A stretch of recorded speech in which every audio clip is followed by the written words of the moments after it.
আবার 2021-এর অক্টোবর মাসে চলে যাই। কিছুদিনের স্মৃতি, বাবা কলকাতায় ছিলেন। 5ই অক্টোবর 2021 সল্টলেক বিএনবি বিশ্বনাথদার বাড়িতে বাবা এসেছেন, গেলাম। দুবার বাবার হাসি মুখ, নির্মল স্বচ্ছ হাসি দেখে মনটা ভরে গেল কানায় কানায়। কোনো কথা হলো না, বলার কিছু ছিল না। প্রণাম করে বাড়ি এলাম।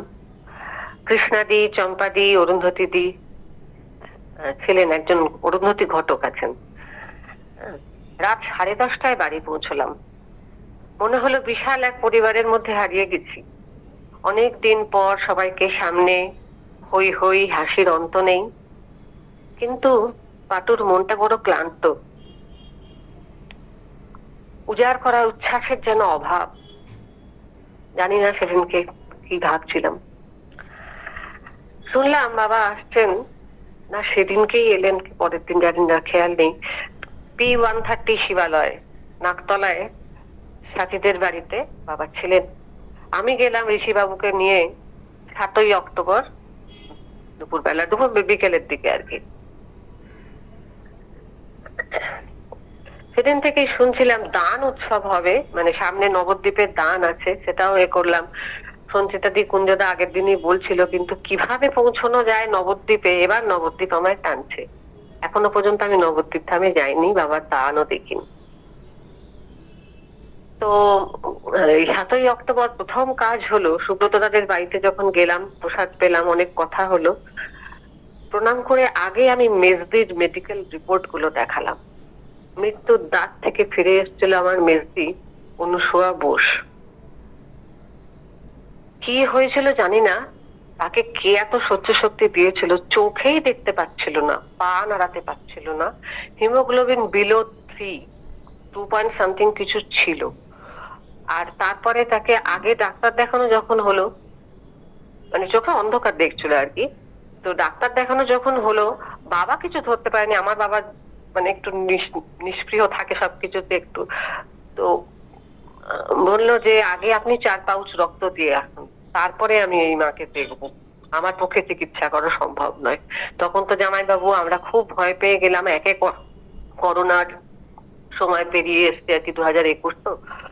তো রক্ত দেয়া হলো, করা হলো। আর তখন বাবাকে দেখতে পেয়ে আমি বাবার কাছে আগে রিপোর্ট নিয়ে গিয়ে দেখালাম যে বাবার হাতের স্পর্শে যেন দিদি মহাপুরুষের আশীর্বাদটা পায়।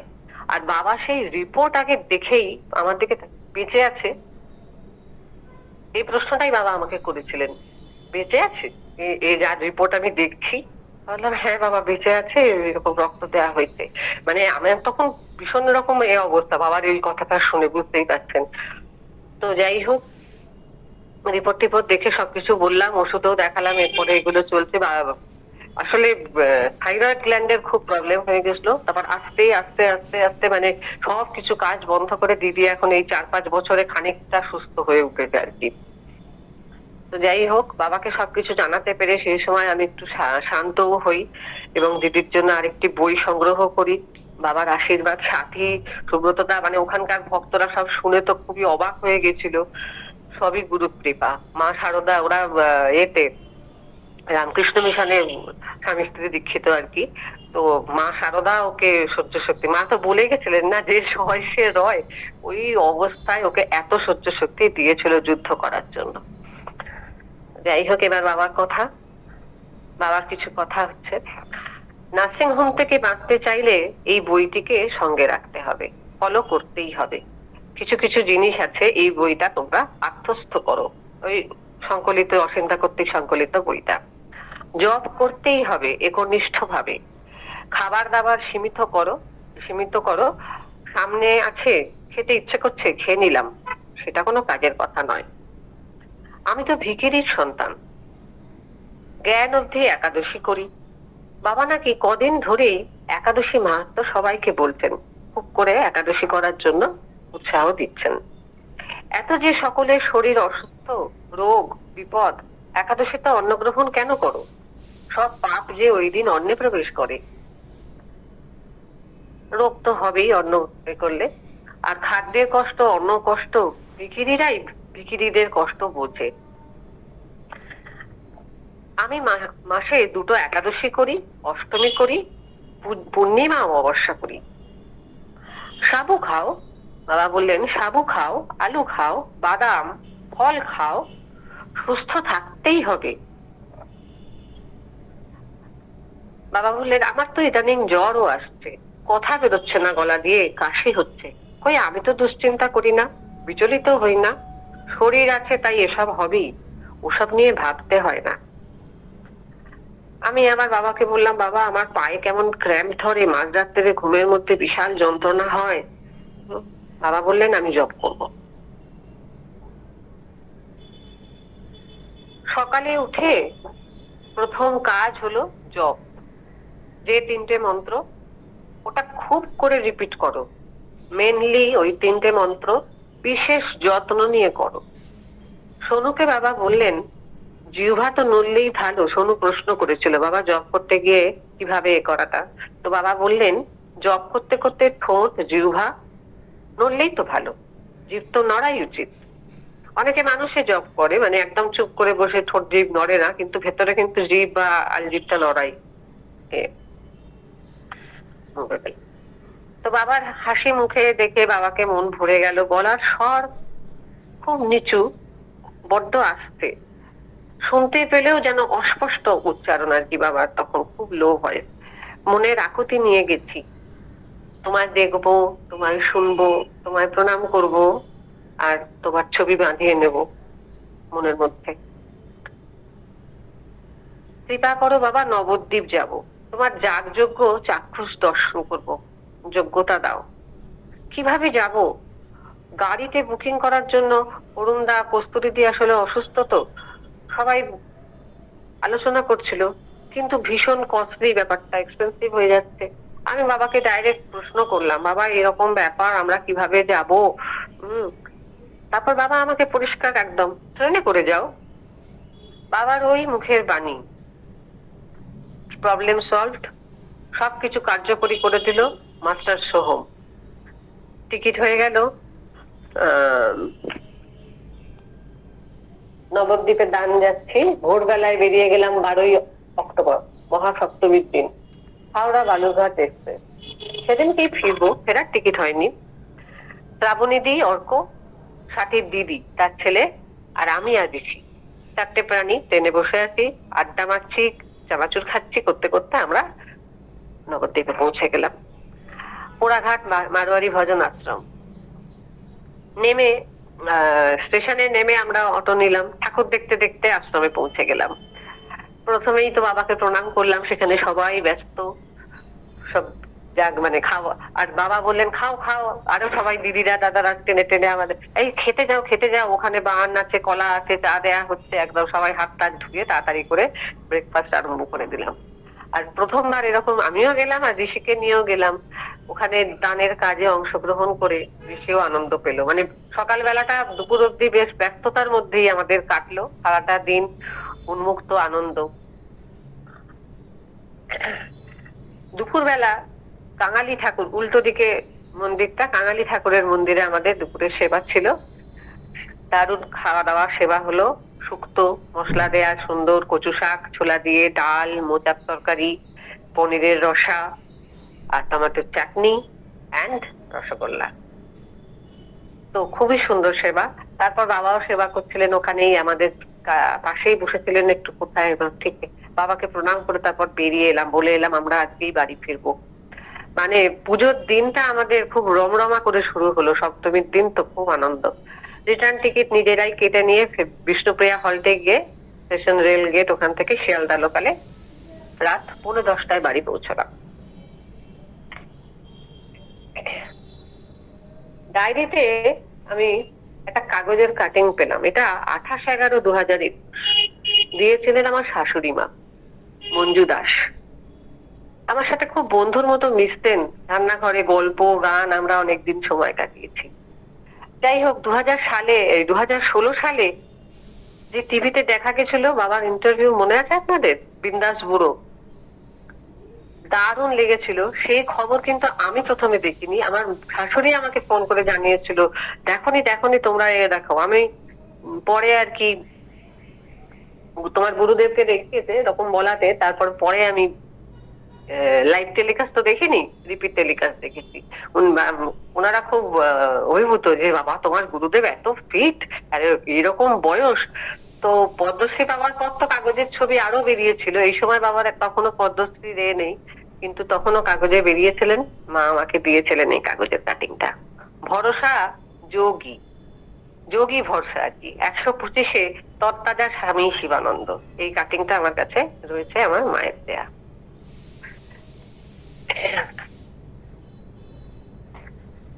আসছি 18-10-2021 নাগের বাজার গেছিলাম, খানিকক্ষণ ছিলাম বাবার দর্শনে।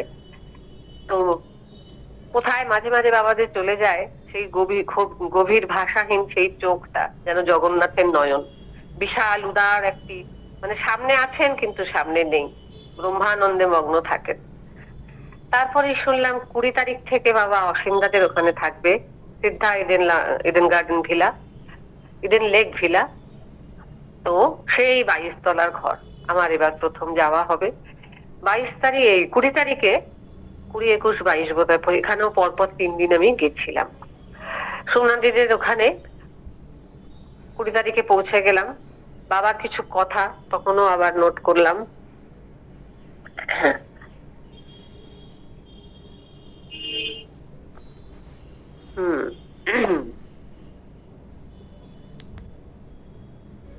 সুখ দুঃখ আমাদের স্ব উপার্জিত। বাবা বললেন গুরুর কৃপাই হচ্ছে আসল কথা। 3টে মন্ত্র এসেনশিয়াল আমি বললাম, সেদিনকেও কথা হলো চালে জলে অগ্নিতে। সাধনার 3টে মন্ত্র অতি আবশ্যক। ভগবান মানে ঈশ্বর 3 ভাগে বিভক্ত হয়েছেন, ব্রহ্মা বিষ্ণু মহেশ্বর। যত পারো জপ করো।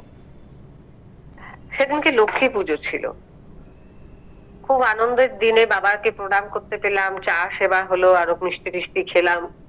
বাবা আরো বললেন আমার লক্ষ্মী পুজো মানে ছিল কোজাগরি পূর্ণিমা ছিল, তাহলে আমার হাঁটুতে ব্যথা বলাতে আমার সবেতেই ব্যথা, একবার পায়ে ক্র্যাম্প ধরে, আমি মানে রুগী। বাবা বললেন পূর্ণিমা অমাবস্যার দিনও অন্নগ্রহণ করতে নেই, করো না। একাদশীর নামগুলো মুখে উচ্চারণ করাও ভালো, এবং 8টা দ্বাদশী মহাদ্বাদশী তিথির নাম স্মরণ করাও কল্যাণকর। বাবা কত উপবাস করেন, বছরের 24টা একাদশী, 2টো চতুর্দশী, মহাশিবরাত্রি এবং অঘোর চতুর্দশী।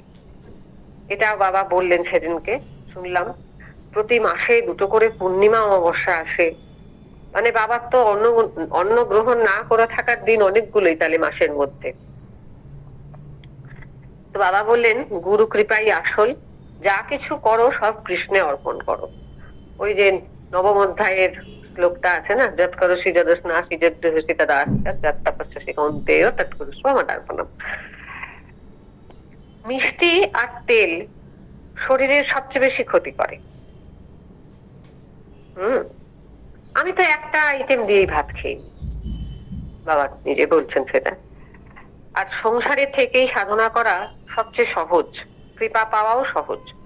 সন্ন্যাসীর মতো জীবন যাপন করতে পারা যায়, মানে ইচ্ছাটা থাকা চাই যে তুমি কতখানি বৈরাগ্য মনেতে করবে, এবং সেটা অভ্যেসের ওপরে যে কতখানি নির্লিপ্ত ভাবে, আসক্তিবিহীন ভাবে থাকতে পারা যায়। যার যা প্রকৃতি সেই অনুযায়ী গুরু পায়। ননভেজ শিষ্য ননভেজ গুরু পায়, ভেজ শিষ্য ভেজিটেরিয়ান গুরু পায়। বাবা বললেন ননভেজ না ছাড়তে পারলে কৃষ্ণ কৃপা পেতে দেরি হবে। গুরু তো লাখো মেলে, লাখো কোটি গুরু মেলে, সদ্গুরু মেলে না। মেন্টালি সাত্বিক হলে সাত্বিক গুরু লাভ হয়। যদি রাজসিক প্রকৃতির লোক হয় তাহলে রাজসিক গুরু মেলে, মানে বেশ আসন টাসনে বসে আছে, লাল পোশাক, রক্ত তিলক আঁকা, রুদ্রাক্ষ, জটা, ত্রিশূল ইত্যাদি ইত্যাদি, সে একটু রাজস্বিক গুরু, একটু সবকিছু আড়ম্বর টাইপের আছে সাথে। তো সেই গুরু কৃপা এমনি এমনি পাওয়া যায় না। গুরু কৃপা করলে রাধারানী কৃপা করেন, রাধারানীর কৃপা পেলে কৃষ্ণ কৃপা করেন। আরো কিছু কথা হয়েছিল, তারপর তো যাই হোক রাত্রি হয়ে গেল, বিদায় নিয়ে বাড়ি এলাম। পরের দিন আবার গেলাম বাবার টানে টানে, সিদ্ধায় চলে গেলাম। যে দিনে একবারও হরিনাম করে সেই বৈষ্ণব। বাবা কেন 126 বছরে? জাস্ট গুরু বলেছেন এটাই করব, তাই করব। কোনো প্রশ্ন নয়, কোনো থিওরি নয়, তত্ত্ব নয়। শুরু থেকে শেষ গুরুই শেষ কথা। গুরুর আদেশে আমার কাছে শেষ কথা। কি জন্য, কেন, কোথায়, কিভাবে, কে বলেছে, এই সবকিছুর উত্তর স্বয়ং স্বামী শিবানন্দ বাবা। পারবে এতখানি বিশ্বাস রাখতে? পারবে এতখানি দৃঢ় পণে লেগে থাকতে? তাহলে তুমি কৃপা পাবে। শক্তি তো সবারই বিশেষ থাকে। ভগবান বলে যে অন্য দেবদেবীর শ্রদ্ধা বিশ্বাস করব না তা তো নয়। রাম ভগবান হয়েও শিবের পূজা করেছে, রাম মা দুর্গার পূজাও করেছে। আর আমাদের সূর্য, দুর্গা, শিব, কৃষ্ণ, শ্রী হরির ভজনা করা কর্তব্য। বাবা রোজ সকালে ঠাকুর শ্রী রামকৃষ্ণ অবতারের প্রণাম মন্ত্র বলে পূজা করেন। কায় চ ধর্মস্য সর্বধর্ম স্বরূপিণে অবতার বরিষ্ঠায় রামকৃষ্ণায় তে নমঃ। ভগবান মর্তে নিজে যে এসেছেন, শ্রীরাম এসেছিলেন, তারপর শ্রীকৃষ্ণ এসেছেন, তারপর শ্রী চৈতন্য মহাপ্রভু এসেছেন, তারপর এসেছেন ঠাকুর শ্রী রামকৃষ্ণ। এটাই গুরু বাবা বলেন। বাবাকে এক ভক্ত, আচ্ছা আমাদের মতো মূঢ় বুদ্ধির লোক সহজে সবকিছু বুঝে না। সামান্য অনুভূতি এলেও ধরতে পারি না। বারবার তাই হ্যামারাইজ করতে হয়, ধাক্কা মেরে শেখাতে হয় যে সাধু সঙ্গ না করলে কি শিক্ষা হয়। মনের ভাব দ্বারা চিন্তার গতি পাল্টাতে গুরুর সঙ্গ করতেই হবে। আর বাবাকে না চিনলে তার আচরণ ধরবো কিভাবে? অনলি ফলো গুরু। গুরুদেবকে ফলো করাই এটাই আসল শিক্ষা। আমি তো আজও বাবাকে বলি, আপনি বলি কখনো নির্দ্বিধায়, আবার কখনো তুমি বলি। এদিকে একজন প্রফেসর বিশ্বাসের স্ত্রী ইন্দ্রাণীদি, সাথীর কোনো বান্ধবী, বিএডের বান্ধবী এসেছিলেন। তিনি কত সহজেই বাবার সাথে পুরীর টানে যেতে বলছিলেন কোথায়, কত সহজে বলে ফেললো, আপন ভাবে নিল, তুমি বললেই যাব বাবা। কিন্তু প্রথম দর্শন করতে এসছে আর কি। তারপর পুনে থেকে আসা স্বর্ণালীর টিচার এসেছিলেন, দেখলাম তো। ও কোজাগরী পূর্ণিমাটা আগের দিনই গেছে। আচ্ছা, গতকাল কোজাগরী পূর্ণিমার সকালে সল্টলেকে তিনি দীক্ষা পেয়েছিলেন, ওই স্বর্ণালীদির শিক্ষক। তো ভদ্রলোক আর তার ছোট ছেলেকেও দেখলাম। মহাপুরুষের কি অপূর্ব মহিমা। বাবা আজ আমাদের হাতে করে নিজে হাতে বিস্কুট দিলেন, চা এগিয়ে দিলেন। এবারে ওই প্রশ্নটা শ্রীতমা প্রশ্ন করেছিল, শ্রীতমা না শ্রীময়ী না মহুয়াদির মেয়ে রাই। প্রথম প্রশ্ন, বাবা দেহাত্মবোধ থেকে কি করে বেরোবো, কিভাবে বডি কনসাসনেস দূর হবে, দেহ চেতনা থেকে বেরোতে চাই, বেরোনোর উপায়। বাবা বললেন ওসব ভাববার এখন কোনো প্রয়োজন নেই, তো সময় হয়নি তোমার, স্টুডেন্ট লাইফ, জব করে যাও। নাম যার মুখে আছে তার কিসের চিন্তা? তোমরা নামের মহিমা বুঝতে পারছো না। নাম বা মন্ত্র জপই হলো সব, সেটা একদিন বুঝিয়ে দেবে এবং জানতে পারবে। বাকি কোনো চিন্তা থাকবে না, প্রশ্ন থাকবে না, সব সত্য প্রকাশিত হবে জপের মাধ্যমে। আর গুরুর দেয়া নাম, গুরুর দেয়া ইনস্ট্রাকশন ফলো করলে সব পাওয়া যায়। ওসব ভাবার দরকার নেই। জপাত সিদ্ধি না সংশয়। চোখের জলে যদি হরে কৃষ্ণ মন্ত্র জপ করা যায় তাহলেই দয়া পাওয়া যায়। মহাপ্রভুর অচিন্ত ভেদাভেদ তত্ত্ব নিয়েও কথা হয়েছিল। হরিদাস ঠাকুর হলেন ব্রহ্মার রূপ, তিনি তার কৃপা পেয়েছিলেন, কোলে তুলে নিয়ে তাকে নিয়ে গেছিলেন চৈতন্যদেব। অন্য একজনকে বাবা বললেন, এবার কি বললেন, একদিন এমন হলো তোমার আগে তোমার সামনে দিয়ে সন্তান চলে গেল, দেহ থাকলো না। যে ঘর থেকে ও ঘরে তো যাওয়া, কিন্তু তার জন্য তোমার চেতনার মধ্যে কোনো পরিবর্তন আসবে না। নামের মধ্যে তোমার মন এমন ডুবে গেছে, বাইরের বোধ বুদ্ধি লোপ পেয়েছে। তখন সেই মা মানসিক ভাবে মেনে নিতে প্রস্তুত নয়, তখন বারবার বললো, বাবা আমি তো আগে যাব। কিন্তু যাই হোক, একটা লড়াই। তারপর বাবা বললেন, সেই 6 বছর বয়স থেকে গুরুর দেয়া মন্ত্র জপ করছি, আজ পর্যন্ত থামিনি। এর থেকে যে কি শক্তি পাওয়া যায় তা কেউ ভাবতে পারবে না। সেই মন্ত্র মানে মনের উপর নিয়ন্ত্রণ আনে, জীবনে অনুশাসন আনা দরকার। সাত্বিক ভাবনা এবং সাত্বিক খাদ্য ছাড়া কিছু জীবনে খাইনি,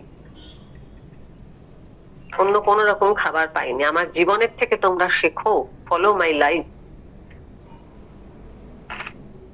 নিষ্কাম কর্ম থেকে জ্ঞান হবে, জ্ঞান হলে ভক্তি হবে, আর ভক্তি হলেই পরমাত্মা লাভ হবে। পরমাত্মা কিভাবে পেয়েছেন? বাবা বললেন, পরমাত্মা বিশ্বব্যাপী। তাকে কি করে পাবো? আমি পরমাত্মা চিনি না। আমার ক্ষুদ্রাতি ক্ষুদ্র ব্রেন, সীমিত বুদ্ধি আর কি। হ্যাঁ, তো ব্রেনে পিঁপড়ের মতো ছোট্ট আমি কিভাবে পরমাত্মাকে বুঝবো?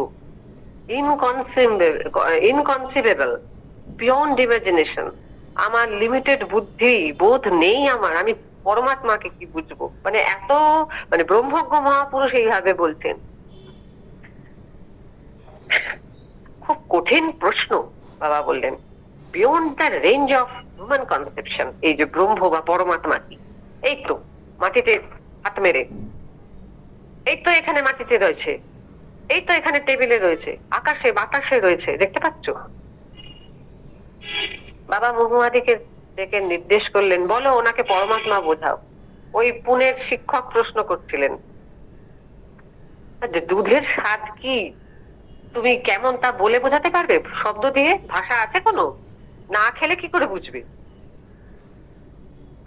ওই ভক্ত অনেকক্ষণ পর আবার জিজ্ঞাসা করলেন, মন্ত্র চৈতন্য করতে গেলে কি করব?